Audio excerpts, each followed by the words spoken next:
Donditan mengatakan kekristenan tidak mengikuti ajaran Yesus dan juga tidak mengikuti ajaran Paulus. Semuanya. Paulus mengajarkan memakai kerudung, tetapi orang Kristen tidak pakai kerudung. Bangsa Israel pecah, ada nanti Paulus, ada yang tetap mengikuti Taurat. Paulus, di bawahnya nanti ada gereja. Gereja ini juga memodifikasi ajaran Paulus. Nggak semua ajaran Paulus dijalankan sama orang Kristen juga. Ajaran Yesusnya tidak diikuti oleh Kristen, tapi yang diikuti ajaran Paulus, tapi yang di Paulus juga yang diikuti adalah yang sudah dimodifikasi oleh gereja. Paulus mengajarkan wanita kalau ke tempat berdoa di tempat ibadah harus pakai kerudung. Kristen enggak. Iya.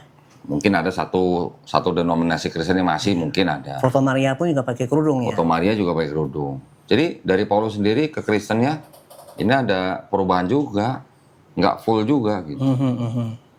Pernyataan bahwa orang Kristen tidak mengikuti ajaran Yesus tetapi mengikuti ajaran Paulus adalah kesimpulan yang menyesatkan teman-teman dan menunjukkan kurangnya pemahaman mendalam terhadap Alkitab.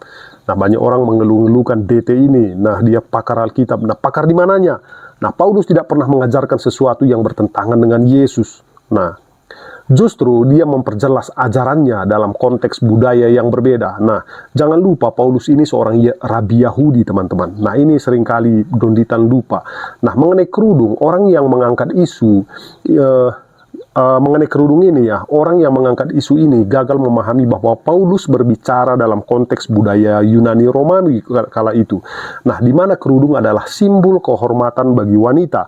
Itu bukan perintah universal, melainkan menyesuaikan dengan norma sosial saat itu. Nah, menyesuaikan dengan norma sosial. Nah, itulah sebabnya kita sebagai orang Indonesia tidak perlu memakai kerudung ke gereja. Nah, mungkin orang Kristen Timur Tengah mereka menggunakan kerudung, ya itu nggak ada masalah. Ya, kita menggunakan budaya kita untuk beribadah, itu nggak ada masalah, teman-teman. Nah, jika seseorang memaksakan aturan budaya masa lalu ke masa kini, tanpa memahami konteksnya, mereka justru membelenggu kebebasan dalam Kristus dan mengabaikan prinsip utama Injil, keselamatan oleh iman, bukan oleh aturan eksternal. Nah, oleh iman. Nah, itu masalah kostum segala macam itu menyesuaikan dengan budaya setempat. Jangan sampai ya budaya-budaya yang ada di Timur Tengah sana dalam penulisan Alkitab justru itu bisa menyingkirkan budaya kita di Indonesia, dan itu sangat disayangkan. Karena di dalam kekristenan masalah kostum itu menyesuaikan dengan budaya setempat. Itu yang dimaksudkan oleh Paulus, teman-teman. Tetapi bagaimana menurut kalian? Silahkan tinggalkan komentar di kolom komentar.